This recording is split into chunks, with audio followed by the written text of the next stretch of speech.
Assalamualaikum kawan-kawan. Pernah dengar tak tentang Raja Zulkarnain yang sangat adil dan hebat?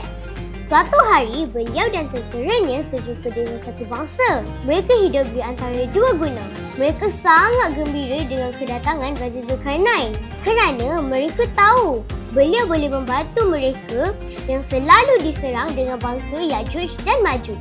Sehingga kan ada yang dibunuh dengan kejam. Raja Zulkarnain setuju untuk membantu mereka. Beliau mengarahkan mereka untuk mencari kepingan besi dan cairan tembaga untuk membina sebuah tembok merentasi lembah di antara kedua-dua banjaran. Tembok tu sangat kuat sehingga kan tak ada apa yang dapat menembusinya. Terselamatlah bangsa tu daripada kekejaman Ya'juj dan Ma'juj.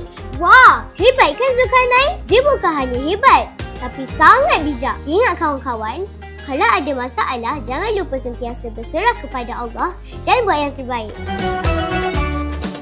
Kavago, protect your risk with us.